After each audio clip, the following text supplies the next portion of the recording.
Hello, welcome back to Ones of the Force, the Star Wars podcast. I'm joined as usual by George. Dave will be here, we're hoping, later. Yes, he's currently covering some family stuff, so he's told us to go on without him, so we're going to do that. And if he comes on, he comes on. It'll be a surprise to both you and us. Yes, if not, he'll be commenting down below, so at least we'll get some feedback from him somewhere. But yes, so the last couple of shows we've had, it's been kind of very minimal news, and it's been like, okay, they've seen that. Here is all of the news, so we've got a lot to breeze through tonight.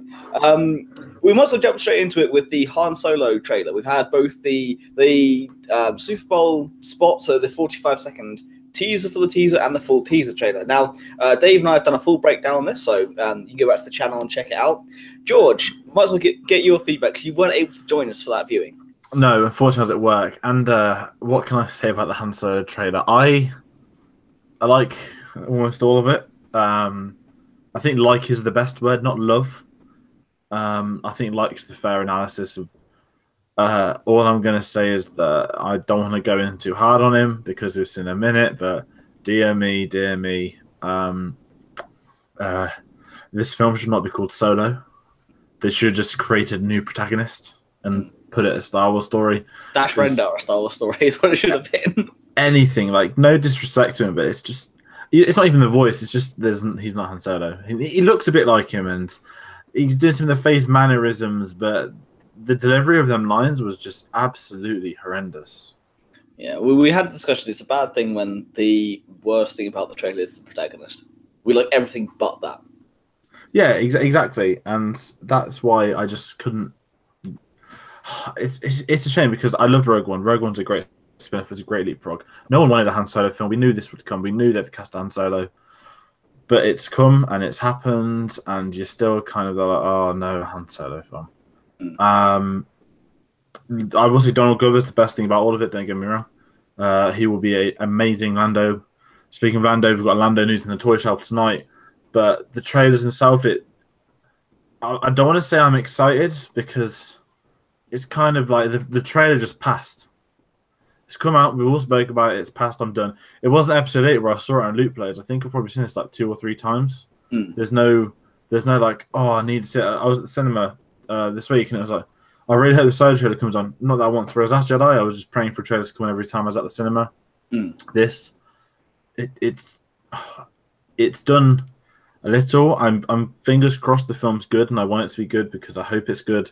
There's some stuff I really like about it, but when you want to watch a film, I bet it's the protagonist that's your issue, then you're in for an awkward encounter, I feel. Indeed. So Dave and I did our full breakdown earlier. So you can go back on the channel and have a look through it. So I won't go too much into it myself, but agreed. I'm excited for it, but I'm lowering my expectations.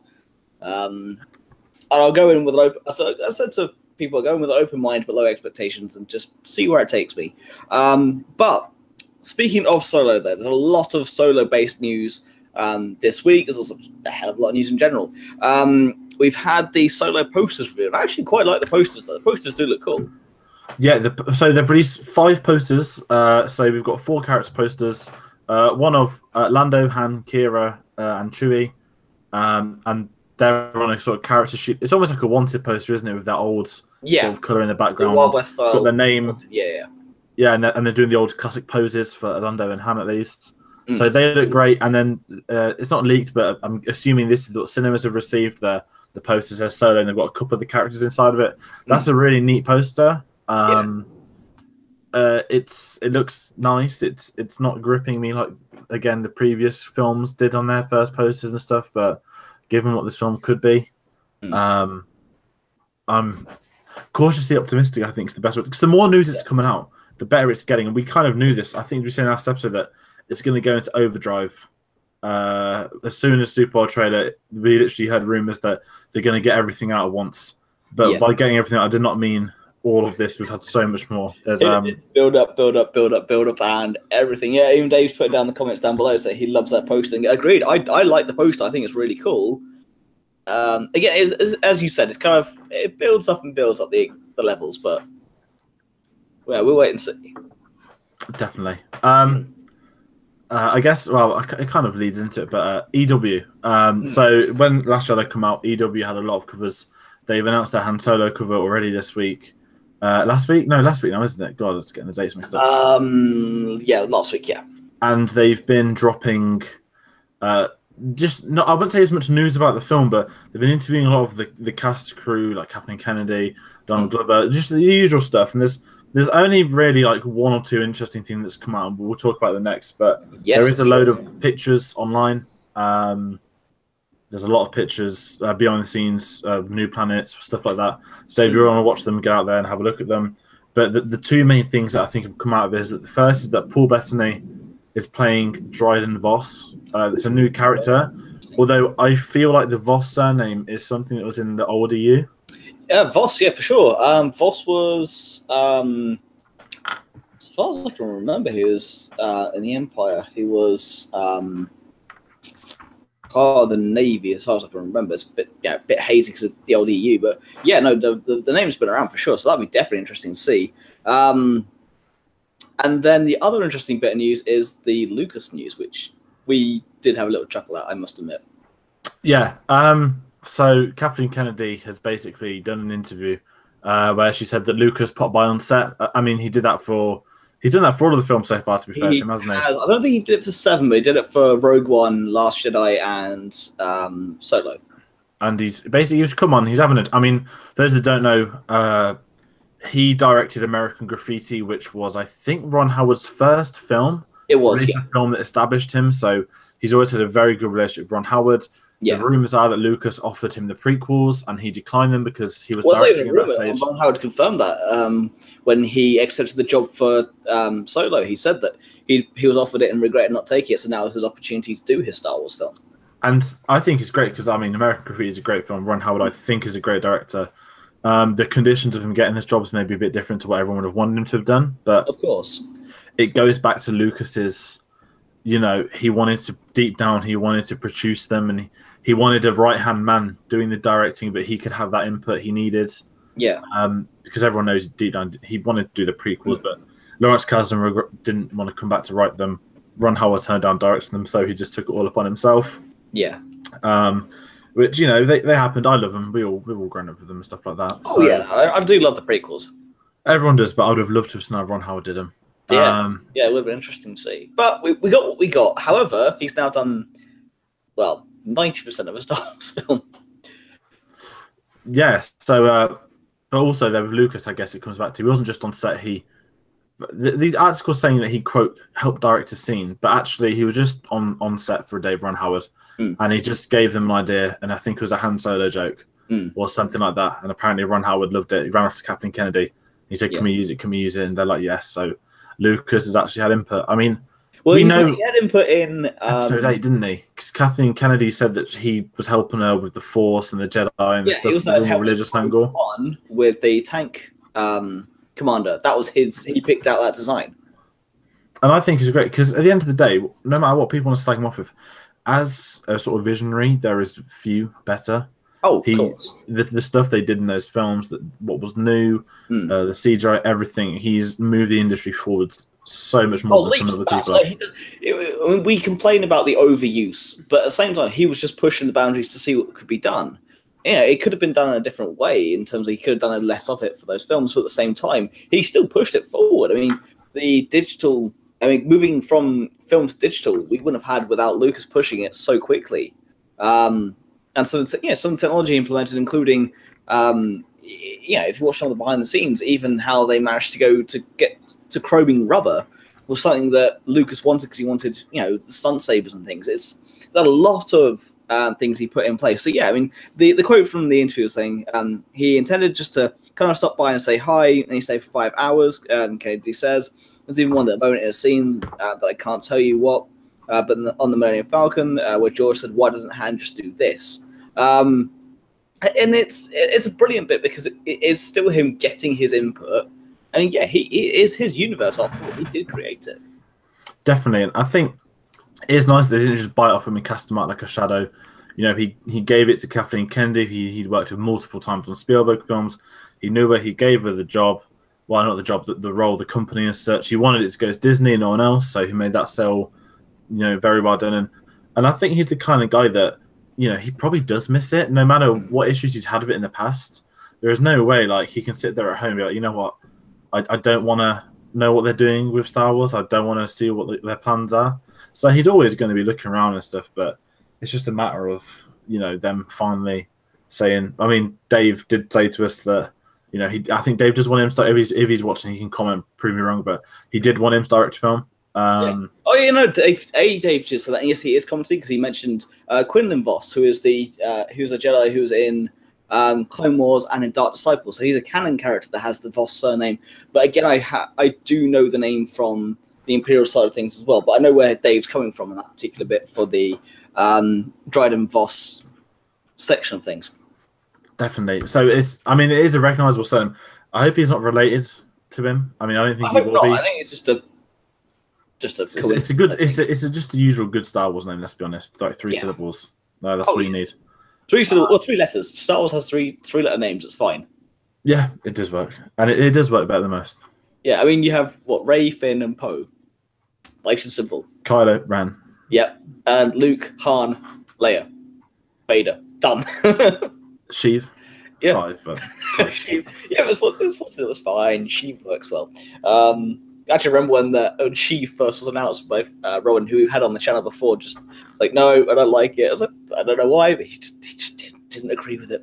But still, yes. So again, speaking of spin-offs for Solo, we then have to move on to what is the most interesting. It also sparked a big debate actually in our chat, which was the David Benioff and DB Weiss series of films. So they creators, the producers of Game of Thrones are now getting their own Star Wars series along with Rian Johnson.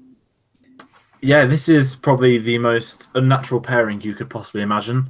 Yes. So for those that don't know, Game of Thrones on its final season now, they're filming that. And these two guys have the keys to the kingdom. They basically approached George R.R. Martin probably almost a decade ago now. Jesus, time's flying. Before way into pre-production, they said, we want to turn your books into a series. And apparently the story is that, I won't go into details or spoilers those that want to watch it, but George R. R. Martin basically said, who is the father of this character that's a bastard, not the offensive sentence in Parents Are Married. Yep. And they had the answer, and it wasn't their books at that point. Because they had the answer, he knew they knew the material and whatever, blah, blah, blah. He gave them the rights to the show, and Game of Thrones has become what it is now. What's hit me with this? It's the biggest TV show in the world. And that's, I'll get into it in a bit, but that's one of my maybe issues with it. But the other thing that startled me is that these guys were meant to be doing the game. They're going to be doing a Game of Thrones like spin-off show soon. Could be prequel, could be anything. There's 5 shows. They're going to narrow it down to 1 and pick. Yeah. These guys clearly won't be working on Game of Thrones anymore because as the showrunners, they're basically responsible for everything. They're overseeing everything, and you cannot write and produce Star Wars films while writing and produce. Well, they do a bit of writing Game of Thrones, but you can't do StarArs and Game of Thrones. The phenomenons. They're the biggest film shows of all time. The biggest TV series of all time. It deserves your entire full schedule. Yeah.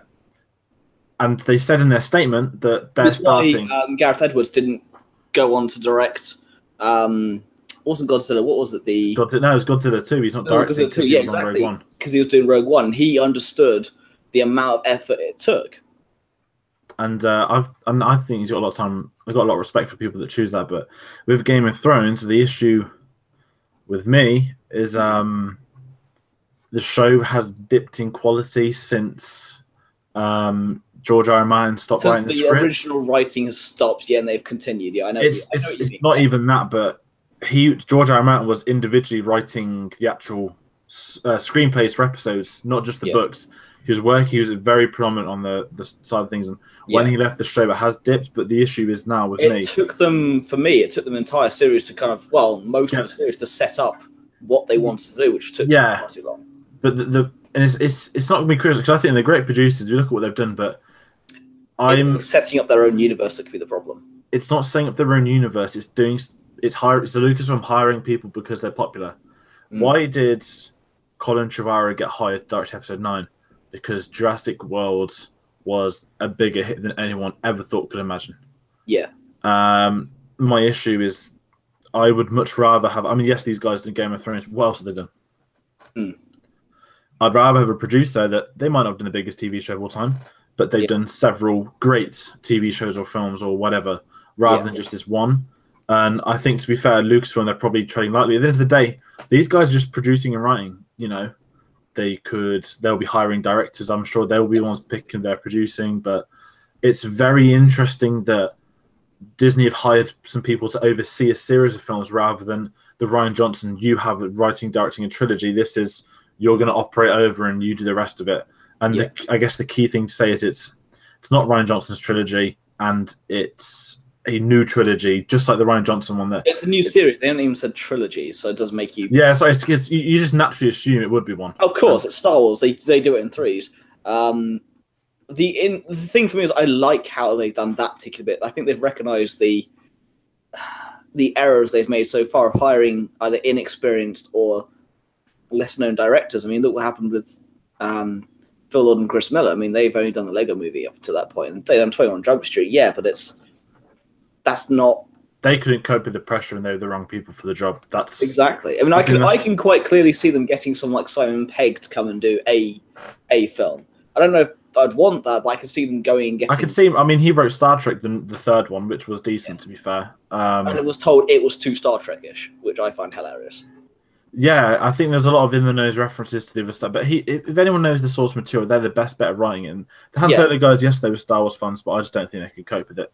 No, ironically, Simon Pegg has starred in a Star Wars film. He has, yes. And he's done Clone Wars. Yeah. But it's interesting that... I mean, there's so much news we can't really do it tonight. But I mean, don't get me wrong. What I would love is for them to hire Dave Filoni to direct it, because that would just be amazing. We've wanted Dave Filoni to do a film for years, but whether we'll get him to do one is another question. Filoni, I could see Filoni directing an episode of the TV series when they start doing them. Yeah, for sure. I couldn't imagine a film yet, but I could see him having an input on the live-action TV shows, especially with... I mean, Rebels, yes, is finishing, and he's still head of Lucasfilm Animation, but I see him... we'll get onto the shows later, but I reckon he'll be doing one. Eventually, he'll move into live-action. I mean, he is George Lucas's protege, isn't he? Let's be honest. He is the heir apparent. Yeah, and he's the one they're building up. He's their boy. They've got him head of animation now. Let him crush... I would guarantee you, so he'll do his new series, and then he'll move over into something new. But I guess that's a good way to launch into talking of Star Wars series. Indeed, yes. I mean, D23 was in Japan this year, wasn't it? It was. They did. Well, it was like a special Tokyo one-off. But just before then, what happened when they announced Rian Johnson was going to direct the Star Wars new trilogy? They do like Disney, like doing like an earnings call where I guess there's probably a Skype with all their investors and whatnot. Bob Iger's informing them of their plans for the future, blah, blah, blah. They're talking about the Disney streaming service, which is going to be their equivalent of Netflix, which will probably crush Netflix if they actually want to take it seriously. Disney, he said during this meeting, that's when these news come out about David Benioff and D.B. Weiss. He'd announced it there, and he also said that there will be multiple Star Wars series coming on when it launches. And as well as that, he meant new Star Wars series, not just old. Not bringing on Clone Wars and Rebels, but actually, brand new series. I think it's 3. I could imagine, I think we spoke about this in the chat, I could easily see, I mean, there will be a new animated show. Guarantee that will launch with this new Disney service. And I also feel that the live action show will launch with it. So that there'll be a minimum of 2, I think, airing in similar strategies. Well, I said this the other day, because I think they announced 3, but I reckon there'll be the animation, there'll be 2 live action, you'll have kids, kind of teenagers, and then you'll have may have a full-on adult series, but I don't know, purely because of Star Wars has always been targeted towards kids. I mean, it's the thing that was important to note for episode 8 and 7 was those films weren't made for us necessarily. They were made for new audiences, whereas Rogue One, that was made for us. That was made for the hardcore fans who have been with it since the start, hence all the references and the Death Star plans, Stormtroopers, the rest of it. There's so much for us, whereas 7 and 8 was meant to attract a new breed of fans, and I reckon that so that's why I don't know if they'll do a full-on Game of Thrones style TV show. But there will never be. I could easily see them doing like a 5 or 6 series show. I could not see them doing something adult like Game of Thrones, something darker. But I think with Star Wars, if you go back to episode 7, I think that was aimed at everyone. That's why it was so safe, because not only did they want the new fans, Yeah. they wanted the old guard that don't like the prequel. Yeah. They wanted the prequel fans. They wanted everyone on board of that, which is why they took 7 so safe. That's why I think 8 was, Rogue One was ballsy. They killed the entire cast. 8, I think, was ballsy, and that's why this had this reaction online to it. So I'm very intrigued to see what they do with 9. 8 definitely needed to do that. It had to, I mean, the criticism of 7 is so pathetic. Criticism at 7 is it's too much like 4. Criticism at 8, it's not enough like 4 or 5 or 6. Exactly. It's you can't please I won't say the fans. It's more that you can't please the haters enough. It's just it's a win-win situation for whoever dislikes anything Star Wars. Exactly. They won't ever pop up. I mean, people. I understand the debate. I understand people having opinions, but when your 40-year-old fan theories are wrong, that you've had since you're 8 years old, you need to look yourself in the mirror. Because at the end of the day, there's a reason you're not working on these films. Yeah. There's one guy that's had his chance. He's impressed Disney. He's done a pitch. They said, you know what, you can run with it, so you can do it. That is why there was those changes. They gave him people moaning, saying he didn't have like a Star Wars doesn't have a plan like the Avengers. They don't have a plan to tie it all together at the end. They don't need to. They never have. In Star Wars 5, no one knew that Luke's twin sister was Leia. No. Well, don't forget, Star Wars itself was supposed to be a one-off with... He had ideas for sequels, but he didn't know if they were going to get made. Hence why Splinter of the Mind's Eye came out as well. In case he didn't get the opportunity to make 5 and 6, Splinter of the Mind's Eye was supposed to be that sequel. Yeah, it's just... Yeah, you're right. It is a... It's just a pathetic situation. It's like a lot like football. Without going to football, it's just the fans all at each other's throats. I guess with the Solo trailer, at least there's been a bit of unity. That I think 90% of people have the same issue. That it's everything surrounding Solo. It's the issue. Yeah, and Solo himself is the issue. Everything surrounding it looks awesome. Also, except Emilia Clarke, she's an absolutely awful actress. And she should be nowhere near a Star Wars film. But because Game of Thrones is popular, like I said earlier, that's why Emilia Clarke's in a Star Wars film, because it's popular. Yeah. Just if anyone has a look at acting real, have a look at Terminator Genesis. Yeah.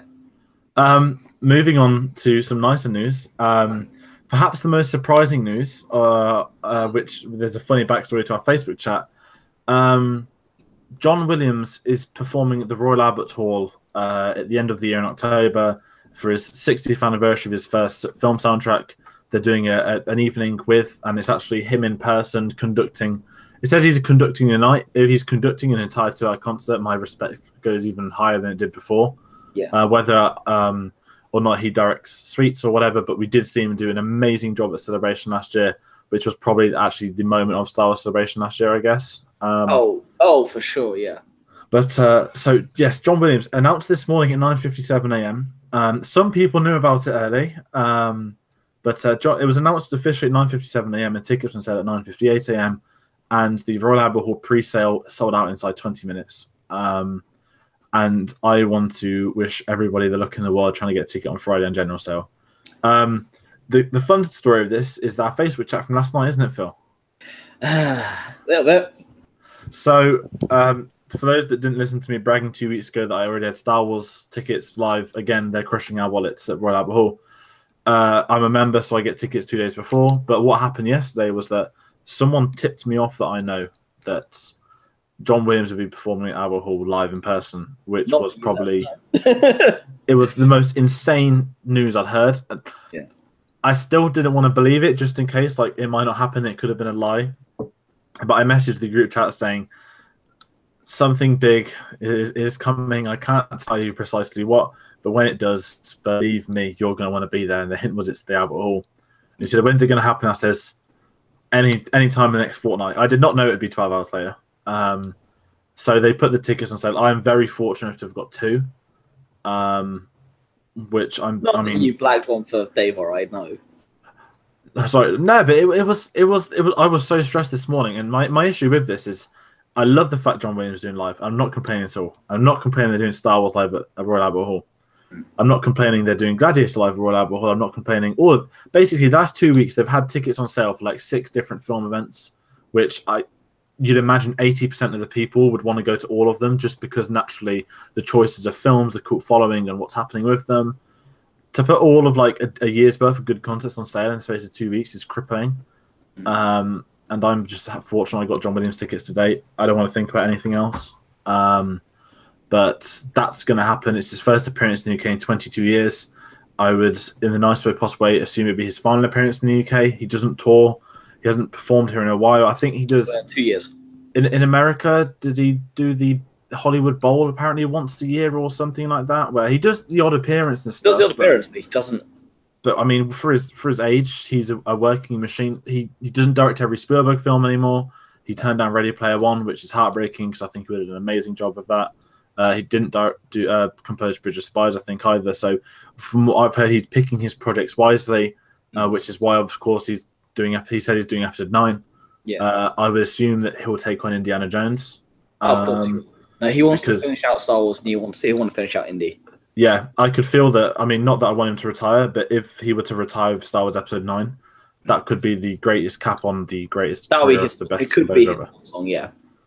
And I mean, he is nominated for best 53 Oscar nominations. He's 10 off Walt Disney's record. Yeah, which is insane considering one's a composer, the other was a producer. Not that I mean, they're both as amazing as each other, but that is an insane amount for any human being. It is, yeah. But that's it. If anyone wants to see John Williams live at Royal Albert Hall, Friday 9 a.m., good luck to you, because at the same time they'll be putting tickets on sale for Gladiator, Harry Potter, and Jurassic Park. Tickets start at what, 45? Yeah, so the cheapest is 45 and the most expensive was like 96. There won't be any of those left, I can almost guarantee that. They were, I mean, I'm in the lower at the front, and that was 85 each. Yeah. It's the stalls on the floor. It's the best sound for composer, but I've never seen a pre-sale sell out Albert Hall. Even the Star Wars one didn't. There were still tickets left for the Friday, but this, I mean, I think there's a reason why they put it on sale straight after announcing it, is because they knew that if they did a date, the website's going to crash. But it's just very stupid of them to put tickets on sale for 5 concerts on the same day at 9 a.m. on this Friday. So if you are going to get tickets, make sure you're on the John Williams evening with, not Jurassic Park or Gladiator or Harry Potter or whatever else they're going to probably conjure up tomorrow and say it's going on sale on Friday. Something John Williams-esque. Something incredible. Either way, yes, so that's another thing that's been announced. And then going back to more Star Wars news, the Last Jedi Blu-ray announcement. So, rumoured to be coming in March 27th. We don't really know, but at the same time... sorry, David just put a comment saying, me and Phil will just sit outside with a cup against the walls. Yes, we probably will. But yes, so the rumoured announcement will be for March 27th. Same as last year, wasn't it? So each year the Blu-rays have gone on sale in early April. I'm surprised they haven't officially. I mean, last year they did the announcement, didn't they, on a night that they're all going on sale. This is this edition. This is that edition. Here are all the covers. There you go. Click the fingers. Done, dusted. I have a feeling they'll do this soon. I mean, they can't delay releasing a Blu-ray to take the attention off the Han Solo film, because more people are going to buy the Blu-ray than that goes to the Han Solo film.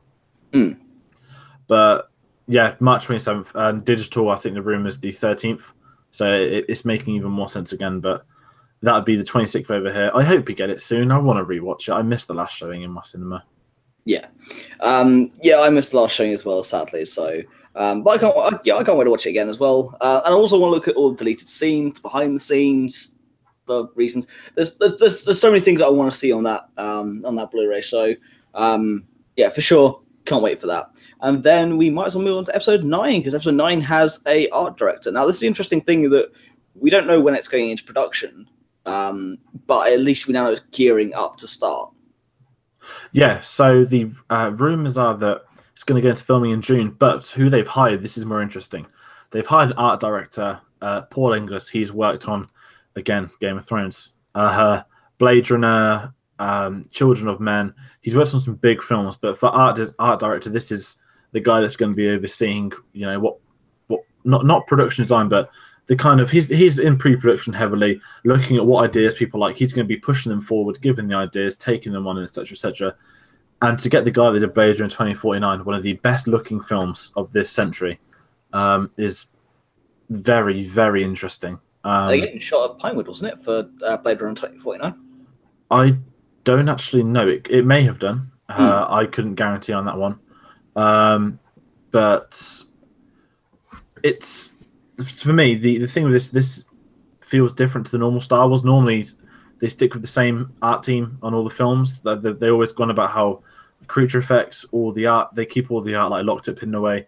The same designers for each film. They can pick old stuff, sort of like Ralph McQuarrie stuff. They'll use that.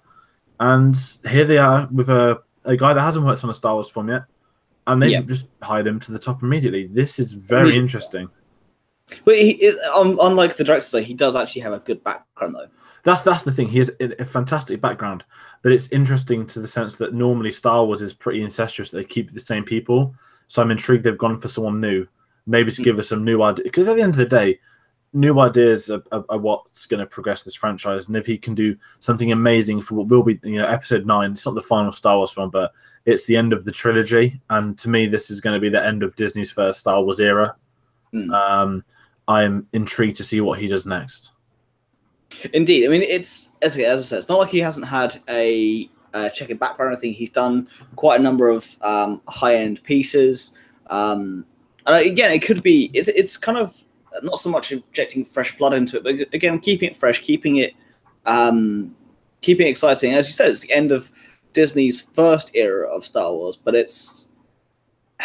they're still going on. I mean, I don't know. The interesting thing we've got to talk about at some point is the saturation of Star Wars. We'll get onto that at the end in our Cantina talk.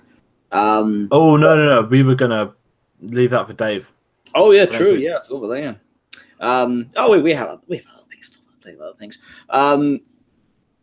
But with the potential last spin-off film, which we don't know if that's still coming or not, we don't know if that will be the end of the first era or not. So there's still plenty of things to go. But it's not like he hasn't had a checkered past. He's done some high-end products. So it'd be good to see what happens next. Again, I think that's the end of the news, though. That is long news today compared to what happened recently. One thing I forgot was Galaxy's Edge. The announcements. The theme parks. Yeah, so at Tokyo D23, they did a panel for the just the Disney do a theme park, so they updated Toy Story Land and blah, blah, blah. Obviously, people are there for one thing right now for Disneyland, it's Star Wars Land. And they announced the themed hotel is you're going to go in, and everyone knows everyone's in character and etc., etc. But you're going to have 2 missions, did they say, across like the stay there that you have to pilot the Millennium Falcon in one thing you're going to do. I mean, that's the bog standard one. You kind of a star standard about a Millennium Falcon being piloted, can you? You're going to do that there. Then you're going to do a mission with the First Order or the Resistance. So the hotel's got the same bit, whereas the main theme park, they announced a load of stuff. There's going to be a Toydarian shop, which is going to be selling all the merchandise. Basically, there's going to be a Watto selling stuff. I really hope they get it right. And hello. We do actually have a new bit of news. So Lando's droid is L337. L3-37, which you see when we first watched the trailers, you know what I put in the comments. If anyone knows out there, Shadows of the Empire, Dash Rendar had a droid called Lebo, and the design for L337 is extremely similar to Lebo. Now Lebo, as it was Dash's robot, Dash was kind of the Han Solo without being Han Solo. So now we finally have Phoebe Waller-Bridge's droid's character's name is in L337. What the character would like, we don't know, of course, but there, another bit of interesting news. Sorry, the Star Wars show went live. That's our interesting bit of side news, our live news before we get news. The one we always steer and say we get it first. Well, yeah, obviously. But we do. Technically, we do. No one else live. Yes, continue along with Batu and Galaxy's Edge. Yeah, so there's going to be a Toydarian selling all the merchandise. They've unveiled some stuff for there. I mean, there's I can't actually remember the other stuff they announced. It's just the bog standard theme park news. Was more inside Batu, which is this kind of planet they're talking about here. The things you'll be able to buy in the park. Yes, you'll be able to buy your exclusive toys and mugs and T-shirts, all the usual merchandise. However, there's going to be a lot of Star Wars themed merchandise in there that isn't merchandise. It's stuff that you'd expect to find in the Star Wars galaxy that I think is a fantastic idea. I think it will be until they start seeing the eBay prices and then probably cut down on doing it. Because that's going to get exploited horrifically. Yeah, they're going to do so much of this theme park. It's going to be over. I mean, it opens next year. technically Yes. next year. So presuming they don't delay it, we said we've got a Star Wars Celebration location. So and there's no, I don't think there is a D23 this year, as in the main one. No main one this year. No, it's next year. They're bringing that back.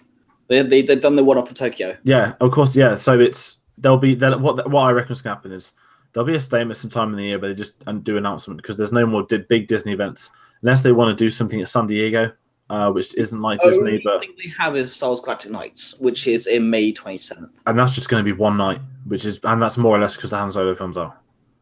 Yes. So it's going to be interesting how Disney want to start releasing their news now, given there's no major platforms like there has been in the previous years. But although at the end of the day, I mean, we'll get to it when we do the episode, but some of the oversaturation is nice that they're not doing a celebration this year. There's a celebration this year, and it's a 1.5 year gap until the next film. Yeah, because Rebels will finish up, and there'll probably be at least a year, if not more, gap. Yeah, and they have nothing to show. They have nothing to show. So you know what? Don't do a celebration this year, and they've actually got that one right. Yeah, indeed. Yeah, we'll leave that. I forgot we're going to leave that particular Cantina talk. However, we do have a backup Cantina talk. Remember my other suggestion. So we'll get onto that at the end. However, that is the end of the news. As I said, L337 is the name of that particular droid. Now, actually, so I'm very interested because I liked Lebo. I liked the Shadows of the Empire game. I read some of the comics of the old EU with... however you want to pronounce Prince Xizor or Shizor, the Xixor, however you pronounce that. With here's one of my favorite characters from that, and the Farlene, his race ends up being in Clone Wars because of the popularity. So there's a lot of crossover. So to see Lebo or L337 come into that is going to be something quite interesting, I think. But yes, we might as well go into more Solo news, but this time into Toy Shelf. There's nothing on Star Wars this week. Luckily for me, as we discussed, I'm now the curator of canon on One to the Force. So I own 13 books, and I've read or listened to about 20 of the new canon. And I own every single comic bar some of the new IDW ones. So you're talking about 120, I think, issues that it is so far. There's way too many. But it is your specialty. That is my specialty. You have Pops, I have canon. It's fine. I know your Pops is slowing down, but you have your obsession. Radically slowing down. Yeah. Could be gone soon, for all we know. Actually, we might as well talk about that. There's a little bit of a toy shelf here. Is your Pop collection, and what is, because there's some new Pops that have been announced recently, haven't there? And new ones recently. There's a Chewbacca ATST coming out this month. Yeah. They're on a slow burner. I don't know. They announced way too many towards the end of last year, and now they've suddenly dried up. There's none to announce. They're waiting for Solo. Yeah, they are, aren't they? And the thing is, no one wants to watch Solo. I mean, Rogue One, I didn't get Pops in anyway, but I didn't get any Rogue One merch after the film because it was a spin-off film. They know it was going to be good or not. Solo, there's nothing drawing me to buying any Star Wars Han Solo merchandise until if the film's good or not. Even then, I probably won't buy any because I just need to start. But Pops, the problem is with Pops and Funko right now, my honest opinion is that they are releasing loads, right, of the ones we want. There's still no Anakin. Oh, hello, we have a Dave. We have a Dave. Hello. Good evening, Dave. Welcome back to One with the Force. Hello. All right, guys. Sorry, just jumped on in there. Continue on. I'll catch up. I'm midway through talking about Pops, and this is why I think they're going to eventually crash and burn. So, the ones we want, Anakin Skywalker prequel. The Pops people want, Padme, that's an exclusive.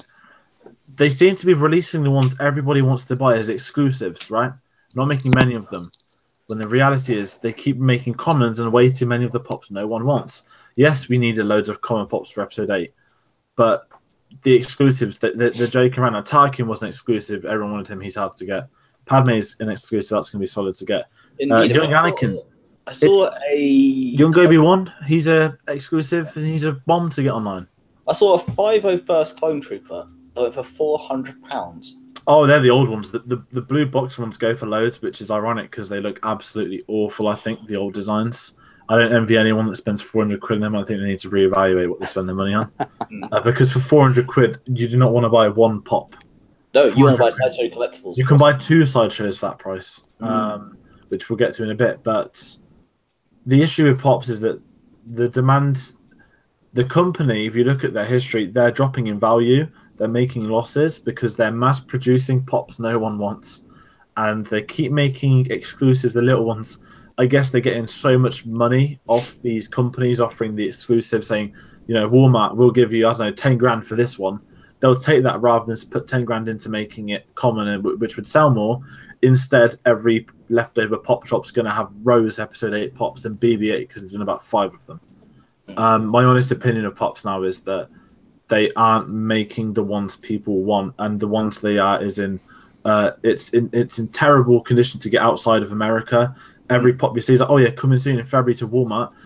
England aren't going to get it for about 6 months if they even do get it. There's they get the odd Smuggler's Bounty over here, but they don't actually do them here.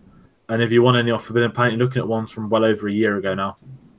It's an absolute atrocity, and I think they need to stop. Soon I'll be calling it a day, and that's the hint I have in my pop collection. And that's will the day come where George goes, you know what, I've got all these, and now selling them to buy more Hot Toys, and then it'll become a Hot Toys obsession. I actually, but I forgot because of this John Williams concert, I have cancelled my pre-order on the Luke Skywalker. I'll get it in the future because let's be honest, right? Have you ever seen a Hot Toys sell out? No, actually, no. There's your answer. So why do I need to pre-order? Only one, and that was the grey R2D2, the unpainted, like the matte version, the primer version, which they had at Celebration when we were there, but they also had it online for a bit. That's the only one I've seen sell out. The only one I've seen sell out is Davy Jones, which goes like a grand on eBay, which is mad. That's crazy. But Davy Jones, let's be honest, he's one of the best ones ever. Yeah. But I think with Hot Toys, I mean, we'll do the Toy Shop moves, but I'll skip Hot Toys to the top. They have announced Palpatine and the Royal Guards now.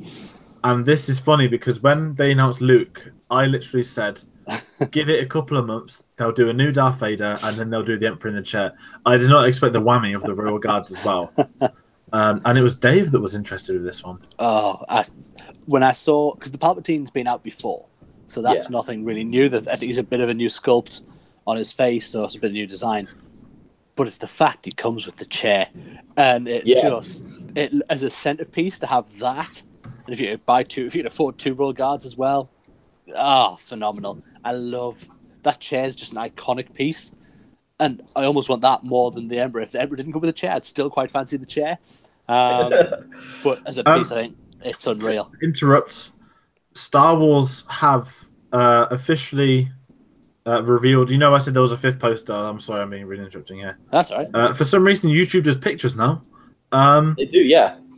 I don't like this, but they've released officially the Solo image with the Solo poster with all of them in the Solo words. That's now official. I'm actually traumatized that YouTube now just does pictures. I thought they had Instagram for that. Look at the L3337 news. I forgot that they'd officially announced the poster because we'd already talked about it earlier. I think is why. Basically because Facebook does videos, YouTube now does photos. It's bizarre. Instagram does videos too now, doesn't it? And now they do GIFs. Called Boomerang, not GIF. Yeah. It's just everything does the same now. It's just much of a muchness. And they all just buy each other's company, don't they? Yeah, that's it. Eventually, yeah. But anyway, enough of moaning of social media. Yes, so Emperor Palpatine. I mean, don't get it wrong. I want that as well. It's a glorious, glorious thing.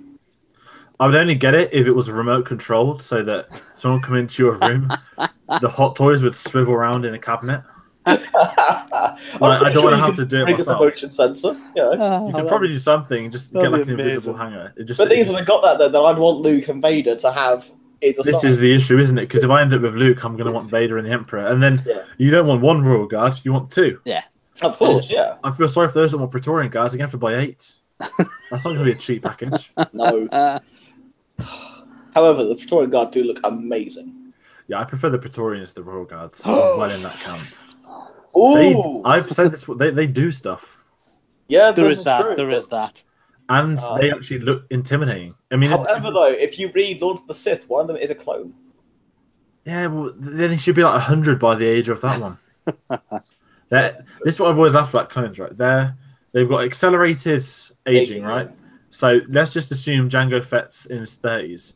In the 10 years from episode 1 to episode 2, they age 3 times as quick, right? Let's get some maths here. I've already lost. It's basically, put it this way, by the time you get to Return of the Jedi, it's been basically 35 years since the clone would have been born, and at the accelerated development, they should actually be 105.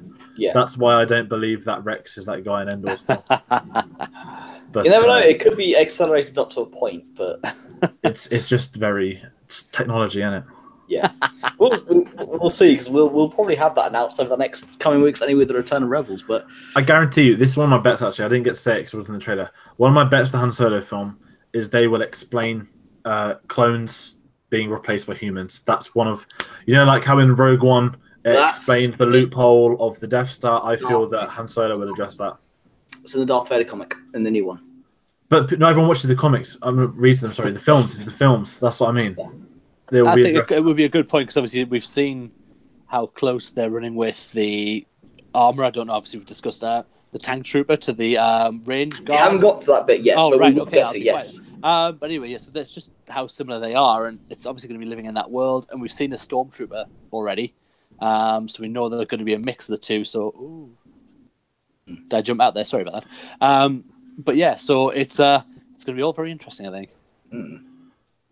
Indeed. I mean, but another. So we'll go for the hot toys onto another. Go back onto Solo, actually, considering there's a good jumping off point there. We might as well go straight into the big announcement from Lego. Switching things around, we discussed on the show, a couple of shows ago, the leaked images for the Kessel Run Falcon, but it's now been revealed officially by Lego. I mean, I must admit, though, the high-def pictures actually make me want one more, now that you can actually see it clearly. It's a very sleek model, and I'm coming around to the Falcon, but that's because of something else we'll get on to next, actually. But yes, they've officially unveiled that, and it comes with, Chewie, Kira, Lando, and Han, correct? Yeah. Yes. And the only thing I want from that set's Han. Not Han, the wrong one, Lando. I don't like the Chewie. I've stated this in our chat. I cannot stand the head sculpt. I don't like the double bandolier. That's the thing that's pissed me off most from that. We on our trailer discussion, as you know, Dave, was I didn't like the bandoliers wrong, because he has the correct one in Episode 3. Why has he got a different one in Solo? Because he's suffering PTSD from being a slave. Oh. Or he'll have an origin of moving the bandolier to another side. No, because it's a double one now. That's why he'll lose one as a sacrifice and leaving the other. Maybe that's how they chain the Wookiees up. They put two bandoliers on. It's like a car seat for a child. They just strap them in like that. If it doesn't get answered, I will be bugging Pablo Hidalgo. Go, oi! Why was this changed? Like the final scene, Han will be like, "Oh, put it on the other side." This is when they bring back Grizzly Harrison Ford voice, because he's the only one that could be getting miserable right for Han Solo. This new guy would probably squeak.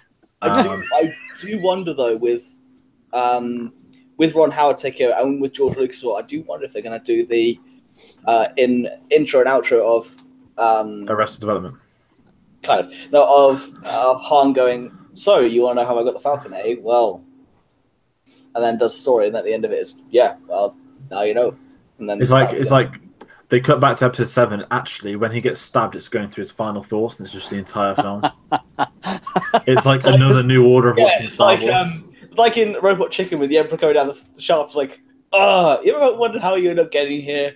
And then it'll go straight back with a bit of The Who, and then it'll do the movie, and then go back to the end as he's falling down the shaft. That'll be the end of it. As he falls down, all you see is the runway above him. Yep. Film, fade, credits. Done. Yeah, that would be pretty awesome. Okay, we've discussed that. This is Solo. This is how it's happening. Ron Howard, if you haven't done this, go back into the edit, finish it, do what must be done. But yes, so the Lego Falcon. I mean, guys, I know that Dave, you've been looking at the UCS Falcon. Where are you at with the Falcon? What's your thoughts now? Since the first sort of images, I've been quite a fan of the Falcon with the combined front. I think it looks like that front bit's going to remove at some point. But it's I still love the Falcon as it looks. The UCS is still my number one get. That's I need in my life still. But whether that happens is another thing altogether. But I've loved the Falcon. I love the blue on the Falcon. I love that pointed design. Yeah. I must admit, my thoughts are, since on the Star Wars show last week they pointed out how close it was to the original Macquarie, my thoughts have begun to change. I already loved it, man. It would look great. It suits Lando. It suits Donald Glover's Lando.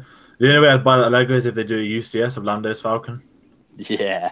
Not that I could afford it. That bright white interior. That's all I'm thinking. It just looks so sleek and modern on the inside. Yeah. And in honesty, after Lando, the only thing looking forward to in the film seeing is his Millennium Falcon. And I really hope we don't get like a really boring deletes. You know when people said rather watch paint dry? I wonder if they do like a dirt dry one of just like, I hope it doesn't go through like an intergalactic like car wash and end up the way it does in the new one. No, I can imagine it being something horrific that ends up how it is, but still interested to see that. And then again, talking of the Falcon and our 3.75 inch man, Dave, I will let you take over this. Yes, so we've had a spate of toy releases in the last days. It seems that everything just every so often you look up and there's something up. Yeah, it's this weekend. That's why. But it's we've got the 3.75 inch figures for Solo, but we also got the 3.75 inch new version of the Falcon. It hasn't. I think it's been a while since we've had a Falcon. We got one for Force Awakens, I think, where the front popped up and just fired a rocket out because they had a deal with Nerf stupidly. It's another Falcon. This one, however, it's got the pointed front, but I don't know if you can see in the pictures. You can actually see where it's cut. It's got a release on the front that will then leave the correct, or at least a small version of the correct mandibles on the front. Now, that was my theory that it's freight, because it is a freighter, and that's how they built it, hence why the cockpit's off to one side. So, again, this was what we were talking about earlier, Dave, was how the expectations, I have a low, but they're being built up and built up and built up. This is another thing for me personally that actually increases my excitement slightly, is to see the freight and see how it was originally supposed to be used. So I do wonder if we'll hark back to what happened in episode 4, was that even I get bored sometimes. He had to get rid of his cargo. We could be saying that. Yeah, well, that's part. But I just think, obviously, the toy shows that comes off the front, and you can see the outline of the original mandibles behind it. So it's a nice. It's not something I buy. I'm much more of a guy than the ships. But it looks quite cool.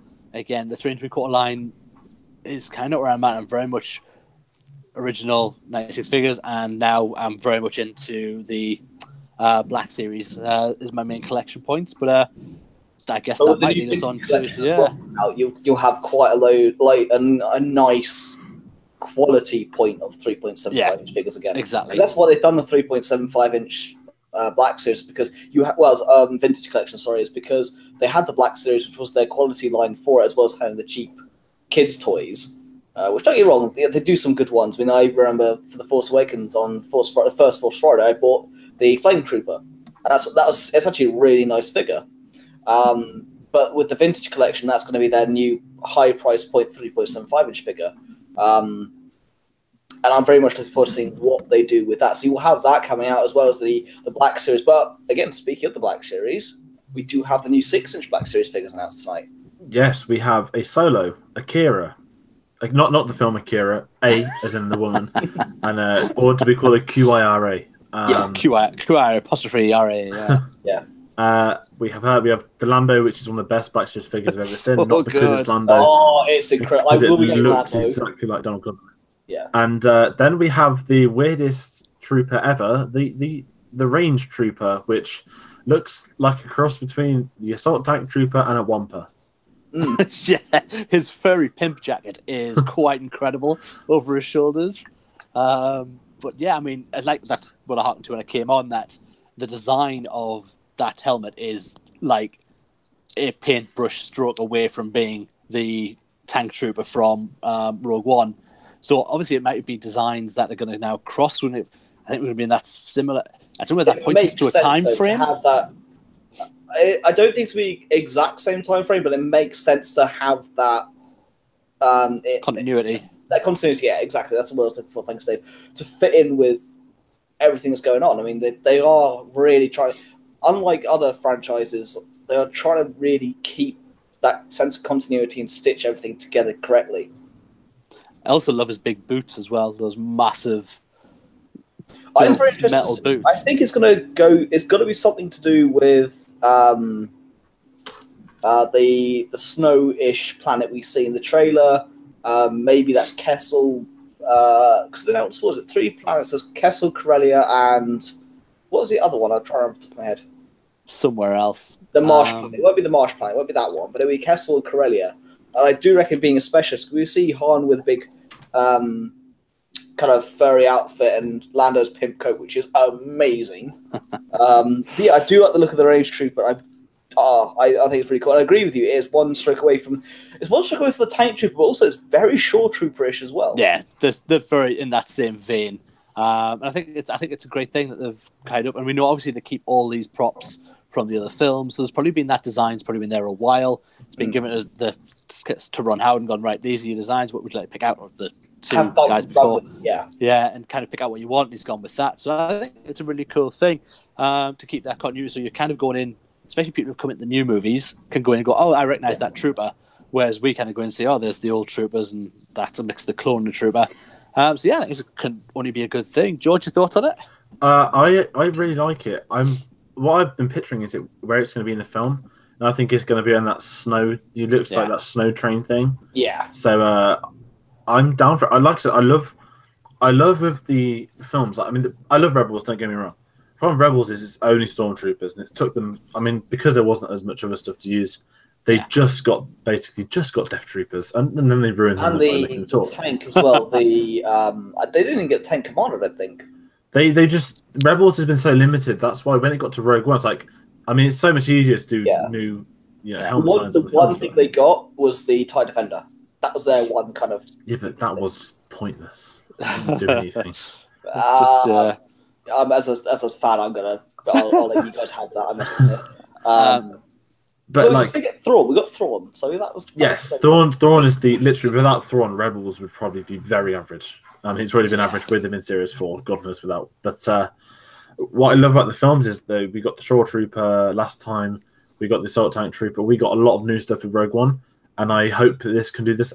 I don't need like a great thing about the Neil Scanlon and the creature effects department, but also that the props department is, although we got new stuff, it fitted so well. That's the main thing. It fits. If it was, oh yeah, we're just adding this for the sake of it, so we can make merch out of it, then you're like, no, go away. But when it adds, like, it's like the battle. I love the battle droids in the prequels. I like that we got upgrades. I still think one of my favorites is actually from Episode 1. The model versions they used, they were incredible. Oh, they were. And they actually did a model AAT as well, which Spielberg famously looked at and was like, "Wow, this one's gonna be great." But I like the fact we've got something new. It's just not bog standard stormtroopers and that horrible Canadian accent from that TV spot. I can't do a Canadian voice, but you know the one. You want to be in the academy or whatever, or you want to be a pilot, whatever it is. Yeah. It doesn't belong. But I want to see more. I mean, it's New York Toy Fair. This is why everything's coming out. On an unrelated Star Wars note, the main merchandise I'm excited about right now is the humongous Infinity Gauntlet, which they've just revealed. I don't know if anyone's seen that. It honestly looks. It's still part of the. It's Hasbro, isn't it? It's Hasbro, so it's going to be cheap in America and rip off over here. And but I'm excited. I reckon they've unveiled the Black Series literally today. The 3.75s this morning. I've got a feeling that there'll be some more surprises. And the one thing everyone's forgetting is the Vintage Collection is due out this year, so I think we'll get a release date. Yes, definitely. At New York Toy Fair. I reckon that'll be just after Solo. Also, Bandai are doing amazing things with their line. The only thing that irritates me is I'm a big fan of the Star Wars Bandai collection. In fact, I finished up my Clone Trooper I got for Christmas the other day, posted a picture in our chat. I'm going to do some things to it. I need to put the decals on, do a bit of painting and stuff because I want to perfect it. The only thing that annoys me is they don't have the legal license to sell it in the UK. Exactly. And you have to get it imported, though, which is pretty easy to do. Yes and no. I have to. There's a special list I use because you can get it in at a reasonable price instead of being the stupid price the Americans charge for bringing it. eBay's good though. When I got my Bandai stuff, eBay was brilliant because there's always some geezer like on the border with loads of copies of that. But no, that's the thing. It's again going back to what I said about Pop said. It's the distribution of which they do. They've got so many license deals going on with so many different places. All of these. Where, like, to be fair to Hasbro, they're the only one that has the license everywhere for everything, which is great, but it's also a bad thing too. because they put up their license card to get stuff flagged from being imported over here, so they stopped losing their stock. Which is the problem they've had with Funko and with Bandai, because the action figure moniker. But though, talking of licenses, we might as well talk on to actually something that shouldn't be surprising because of the fan backlash, but is annoying because underneath the underlying backlash, the game is bloody brilliant. EA is the problem. Lucasfilm look at getting out their deal with EA. Yeah, so I saw this on Twitter. This was very odd. I like my games, but I don't know the games. I can know film. I don't know journalists and whatnot. But there was a tweet going viral, right? And it was from a respectable games journalist who basically put, I'm hearing that LFL for Lucasfilm Limited, LFL are trying to get out of their exclusive contract with EA. And the key thing, this is all he said, and he goes, obviously there'll be more details in the future. What everyone reckons, now this is pure speculation. Everyone knows that Lucasfilm got involved with the microtransactions and said, get rid. Before the game came out, stop them, call it off, blah, blah, blah. Lucasfilm had some power on that. People now think that there's some backstage issues that Lucasfilm aren't happy that they've had the license for, when did they get it? 2013 EA? They've had it for 5 years now, and there's been 2 games out. Yeah. And they reckon that they were absolutely furious that they pulled 3 technically, if you include their Capital Games, which is their sub company, Galaxy of Heroes. Oh yeah, but mobile games they've got that sorted. That's not really an issue. I'm saying in terms of if you want to look at it as a with EA, higher company of EA, that's all they've done with the license. And at the end of the day, it's not good. I mean, what the issue is that they reckon the cancelling of that Star Wars game, the one no one knows about, the one that there was going to be the story linear game. No, not 1313. The one literally got cancelled like 6 months ago. Oh, yeah, the one that the Uncharted people were working on, and Hennig was doing. They reckon you saw the video of them running around the sand, Tatooine. Yeah. And I guess the way I've got to consider it is, I bet the story group sat down and worked on that for a long time, because they're not going to give them a game narrative like just do what you want. They work it to something, and they reckon that Lucasfilm, they're trying to get out the contracts more or less to lose it being, because at the minute only EA are allowed to publish Star Wars games. What I think it will be is that they want to get out, and they'll keep EA doing Battlefront, but I reckon they'll go to some other companies, maybe Bethesda, Naughty Dog, or whoever would want to do a Star Wars game. Because at the end of the day, it's quite sad that you've had 2 games in 5 years. And yes, you can't do them in 2 years. You can't do them with a year at a time. No, they need a second company to pump out 2 games one every other year. Yeah. And 2 games that are technically the same game, and it's one's and it's a reboot. Sequel. Yeah, so it's not like it's even like 2 different kind of genres of game or 2 types for like someone else to play. It's like, well, you've got Battlefront and here's Battlefront 2, and that's kind of like, you've really done that. That's all you've done with the Star Wars company. This is your Star Wars license. You've basically got a license to print money if you make a decent game. And they just literally thought we can just print money with microtransactions. Yeah, pretty much. Which was the wrong way of printing money. And they're paying the price. I mean, it's great. I mean, Battlefront 2 is great, don't get me wrong. But now it's hitting a time where it's gone stale now. There's been no... Yes, they gave us the TIE Fighter that no one cares about, but they said in March there'll be a big announcement, but everyone's expecting some DLC now because they've announced it's underperforming of sales and stuff. Yeah. Yeah, their PR has probably never been worse. It's great that they've lost $1 billion of stock of a year. They deserve that. They do deserve it. They've done it. An awful the thing is, though, what annoys me more than anything is just Star Wars is what broke the camel's back. But it's a lot of build up, though. If you look at other games they've done it with. EA have been a horrible company for a long time. The games industry. A lot of people in the games industry can't stand EA. Yeah. Although to be fair, though, on a LFL. Star Wars license look, I must say that I forgot to put in the news today, and that's my fault on the game side, that Star Wars X-Wing Miniatures Wave 14 got announced today. At the very last minute, so sorry, apologies for not adding it in, I forgot. They've announced Soars Renegades, so you've got the Soars U-Wing and X-Wing, which has got a new title for the X-Wing. It's got Saw Gerrera as a crew card in there, as well as a pilot. Some cool things in that, and also you've got the TIE Reaper, which comes with Krennic and Death Troopers. So those got announced today. Legion also dropped. The pre-orders have gone up and drops later. I think next month Legion drops, which is their new tabletop game, which is almost a proper Warhammer. For the tabletop fans out there, you'll know what I'm going on about there. Yes, so sorry, I forgot to put in that in the news for the games, but yes, so. Fantasy Flight Games have announced that, and they've announced more things to Destiny. So yeah, they're ramping it up. At least they're trying to take care of the license, whereas EA, they've looked after it, but they've not looked after it well. I wouldn't even say they've looked after it. They've just exploited it. They probably just sit there thinking, well, no one else can make a game, so what's our rush? But I think Lucasfilm, they've probably got some lawyers going through the contracts to see how well they can get out right now. There'll be a fine-tooth comb going through that. Just like, yeah, I'll find something. It was just like printed correctly. And the best thing is that Lucasfilm, they're not short of money. They can release a. I mean, look at this. They should just reboot LucasArts. That was the mistake they made. I think they were so hesitant to get rid of LucasArts that okay, we need to rewrite the canon. You're all fired. Get out. That is the wrong way. They should have said, "Listen, guys, we're rewriting the canon. We don't think you're going to be able to have a game out for a couple of years." They should have just put the studio on hiatus or something, or you know. But instead, it was you're all sacked. Which was a shame because they were a great company and they knew Star Wars, didn't they? They did, yeah. You know, they've paid the price for that, and they signed a deal with the devil. And look what happened. Annoyed me because the 1313 was coming out. You had the Jedi Outcast or Jedi Academy series, which was you had Connect Star Wars, where you got to dance with Han Solo. You had the Old Republic series, which was again just I mean, that's still going, isn't it? The online, that Old Republic. The online is, but then again, that's Origin, that's EA. Oh yeah, this again, you have to sign an account for the devil. That's BioWare, which is it's BioWare, which is EA. So, right, the way they've done it is BioWare Origin. So they can sneak around it with that, but even that, they've not looked after that game well.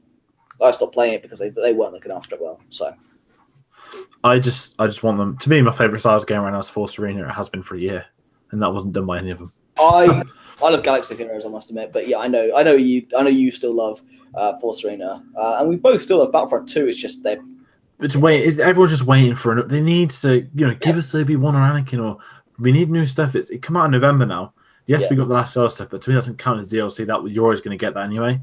Yeah, and now we've had Iden Versio's TIE Fighter, and that's it. Yeah, and it's the same as a normal TIE Fighter. Where's the customization that we've been wanting for months? So yeah, that's why they're getting out that contract. Anyway, enough moaning about games. Yeah. So we'll move on. And now we've got Dave. We can do our originally planned cantina talk. Now, this is a subject that is near and dear to all of our hearts. Because we never wanted to get to this area. We never wanted there to be too much Star Wars. Because you go, well, can there be a thing as too much Star Wars? And yes, there can be. There's always too much of a good thing. Anyone who's of drinking age knows that for sure. There's always too much of a good thing. And so we had a very interesting debate the other night.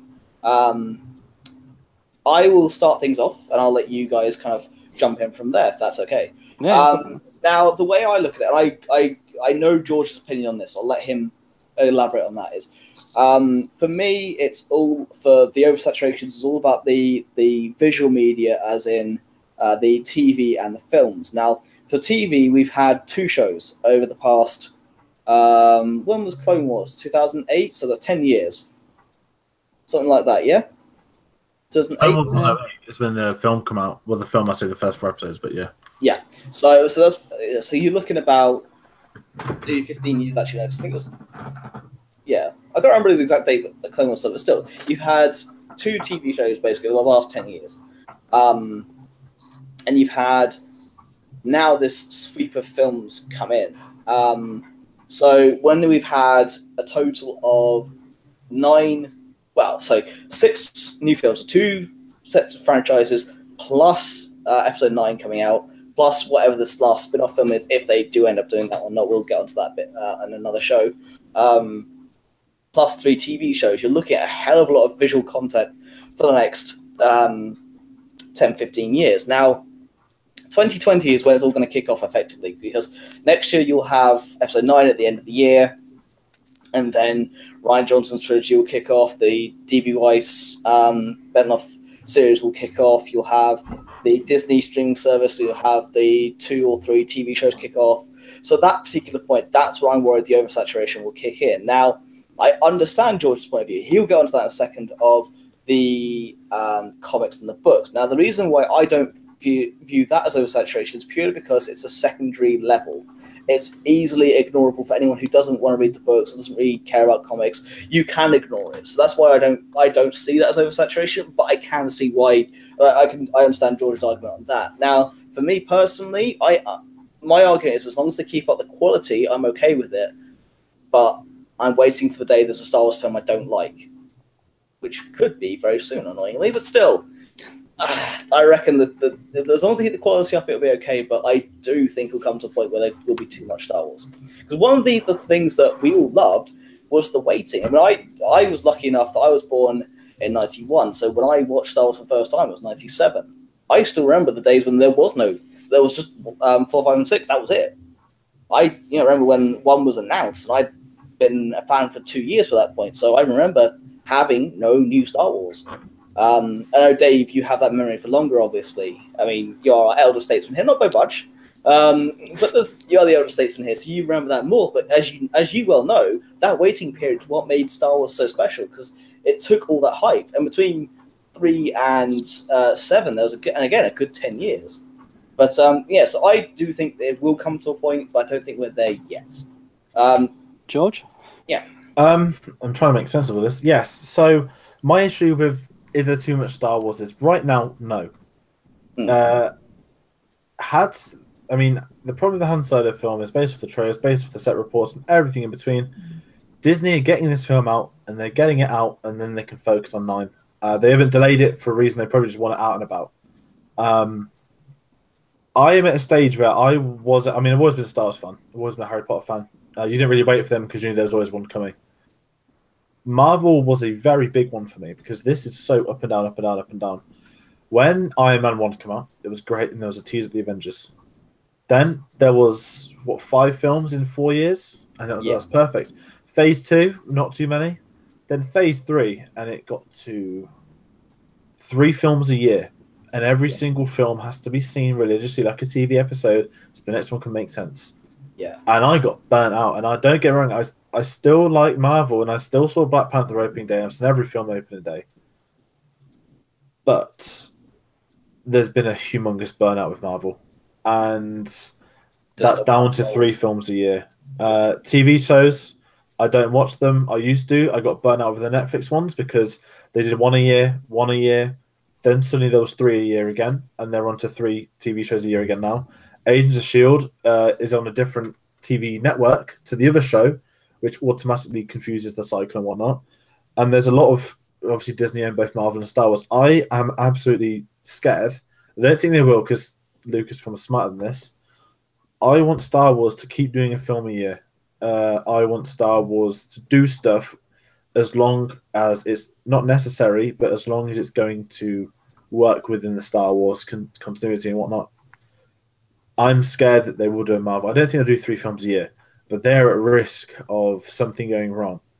And I do not like the fact, I probably will be proven wrong in this in the future, but giving Rian Johnson his own trilogy, it's like, wow, okay, this is where they're going to take this series in the future. This is what their plans are for Star Wars in the future.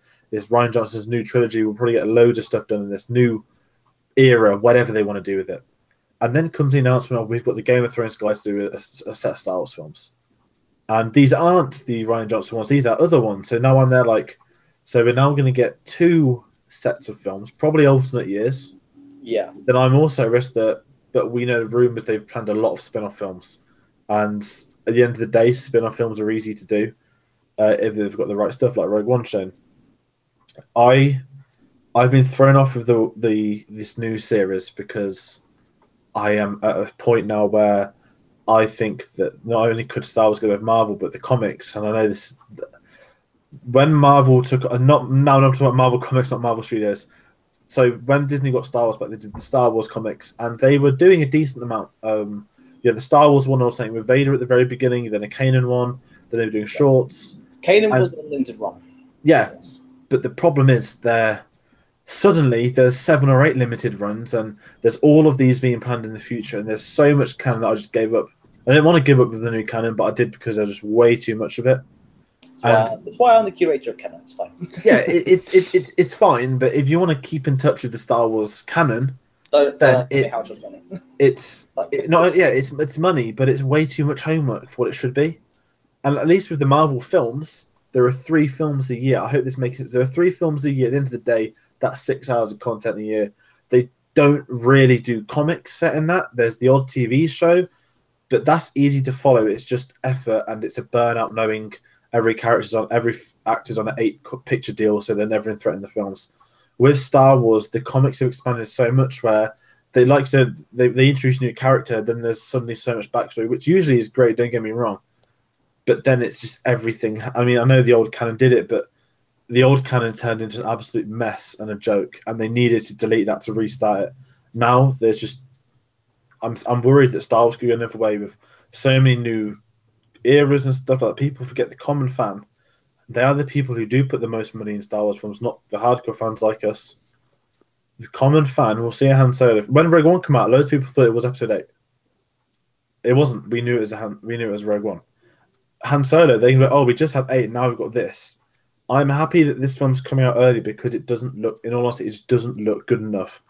And I want this film to come out, let the hate, whatever happens, let whatever debacle happens, so Disney have a year and a half to get to Episode 9. Because like we said, Star Wars has always been about waiting. The wait as a kid for the new films, granted time went a lot quicker back then, that a trailer would come out, oh wow, this is coming out soon. That would happen. As an adult, with what's happened, the day Disney bought them and announced Episode 7 to waiting to Episode 7, that was amazing. The last year of Last Jedi has been amazing. Solo, I feel nothing, but I'm also optimistic that means I can then get a countdown for the next Star Wars film. I don't want to be in a situation where there's suddenly a Star Wars film every few months or 2 a year. I just want them to be smart with it, and I hope they are. Yeah, but if we do 1 per year, we will be okay because they'll take their time. But if they do 1 per year, are they doing 1 per year because they just feel like putting a film out a year to make money, or are they doing 1 per year because they know there's a story to tell? That's what I'm scared about, that 1 per year can extend into something else. Because Marvel didn't begin with 1 film a year. They began with, I think there was a gap between 09 and some more, but there's a risk of them over-saturating. Even when they announced these spin-off films, the anthology films, before they were story films, they had Josh Trank on from day one. He got sacked. They announced a couple together, and only 2 of them have actually kept. Well, only one of them, in theories, kept the same director. Mm-hmm. And I'm worried that Star Wars could easily jeopardize. I mean, merchandise has proved this year. There's been a complete burnout on Star Wars merchandise. Yes, we've all bought some and stuff, but you're seeing a lot more Star Wars full shelves of stuff that came out a long time ago. Yeah. The sales figures are down. When that Han Solo merch comes out, I can just imagine most people being like, oh, for God's sake, more. That's my honest opinion. I love it. And at the minute, they're doing fine to me with their film. TV's perfect. One animated series a year. I don't mind if they eventually move up to 1 animated a year with 1 live action a year. They'd accommodate each other very well. Yeah. But if they start going all Netflixy and, we're doing this film, we're going to have these 5 shows to group together to make this 1 final series, there's a real risk of them overdoing the franchise. And Star Wars should never be a franchise that's overdone. It should be sacred. Agreed. I mean, you've literally covered off probably most of my points. Star Wars, to me, is a very, very precious thing. Like Phil said, I'm the oldest of the guys here. 39 next week. All right. So, yeah, it's came at a time when, I had to wait years between the movies, and then there was the gap from Jedi to Episode 1 coming out, really. Was massive. What you look 87 to 99, where you didn't think there was going to be another Star Wars film, to now be the point where you think at first it was like, yes, we're in this golden age of Star Wars, we're getting a new trilogy and we're going to get some spin-off movies, and I was fine with that. Rogue One was exceptional, that's great. Han Solo, you're right, going in there with fairly low hopes, and if it gets any higher than those hopes and I say it, I'm like, yeah, that was actually pretty good, I'll be overjoyed. That'll be great for me. To then think, Rian Johnson's got a series of films coming out that aren't part of the Skywalker saga, that are then going to bridge off somewhere else in the continuity and somewhere else in the timeline. Okay, that another trilogy, that's fine. We're going to get to the end of Episode 9 and think, well, there's obviously somewhere to go and telling the story.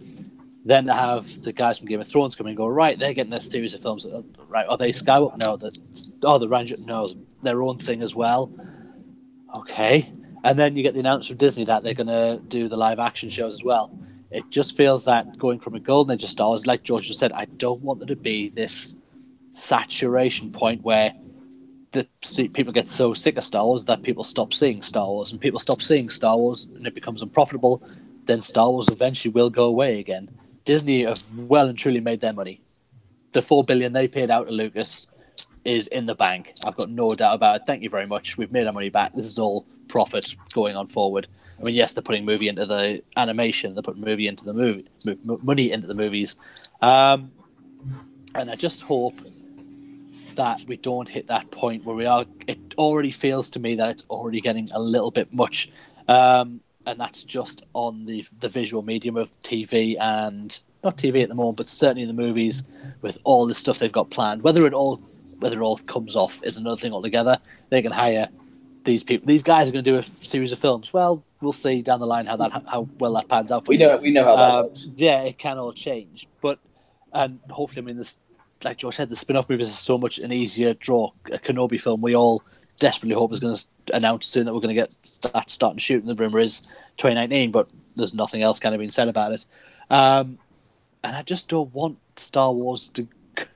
My main thing, like I think George kind of covered on that. I just don't want Star Wars to go away again. I love Star Wars. It means so much. Yes, we don't want Star Wars to go away. We don't want it to go away because they did too much. If it goes away, it's because we're waiting for something new that is highly anticipated. And I don't want to kill the. Yeah, exactly. That's the word. That's exactly the word. If the quality is going to keep up, it's the old moniker, isn't it? Quality over quantity. With Star Wars, that's what we want: quality over quantity. I just fear that they're trying to push in too much because they've got this license and they want to get all this stuff out, and so they're launching their own platform with the Disney thing that is going to go against Netflix. And you're right, they're going to want content for that. And like George says, with the Marvel, like the Punisher and Daredevil and Jessica Jones and Luke Cage, are they going to then have that and like form up? And we don't want that. All we want is one animation, one live action, a film every other year, but only one film per year. I do think we might end up to the point where we might get like alternating every year. I think you'll get something from Ryan Johnson and something from the next series of films. That was my fear. I mean, when I brought up the topic of conversation on our Facebook chat, that the oversaturation of Star Wars, it was just that it all felt like it all came very much at once. Yeah, like it really this is coming out. If they've got the guys from Game of Thrones, to be honest, we didn't need to know if there's no film coming out in the next 2 years from those guys. We didn't need to know that yet. They could have been behind the scenes getting this all prepared, and then get Johnson's trilogies even started. Like, you've got this first film being written. All right, by the way, we've got this also going on. I think it just felt like a lot of news on a lot of movies at the same time. Yeah, and it sounds weird. Yeah, George, sorry. It's a shame that all of these news have come out in Bob Iger doing talks to shareholders. Yeah. That's what I don't like. Marvel, he doesn't tell them the upcoming Marvel films. Marvel will announce a slate after Phase 3. Why can't Star Wars just keep it quiet? Yes, they've got the Game of Thrones people. That doesn't need to be public knowledge. Let them do their final season. They're filming now. Their statement says that they can't wait to begin after they finish Season 8 of Game of Thrones. So they didn't need to say this for... I mean, it's not even going to air till April 2019. Months at least. They didn't need to say this till Game of Thrones finished. Should have just waited till Celebration next year. Say, hey guys, Game of Thrones is finished. We just nabbed their producers, and here they are. Instead, it's we'll just do it on a phone on a Wednesday night, and here you go. They could do it a bit better. Ryan it's Johnson just like Bob Iger trying to show off. Really, I think it just feels like, hey, you know what I've got? Look, slap. This is what I have. This is the Star Wars license, and this is how we've only spent $55 billion buying 20th Century Fox recently. What else do you need to know? Oh, this too. It just feels like it's just that it was this massive wave of stuff, and it just felt like as much as this is what I love, I need to just step back from all of this deluge of stuff that's coming down. Now, don't get us all wrong. We love Star Wars. That's hence why we do this program. Hence, we don't care if any of you listen. In fact, more people watched our review on Dave's channel than they did on our original channel, which was like, oh, come on, really? But the point is, we don't care about that. We all love Star Wars. This is why we came together. It's why we chat. It's how we all met. So we're not moaning about them making Star Wars. We just want to make sure they do it right and make sure we don't lose what we love.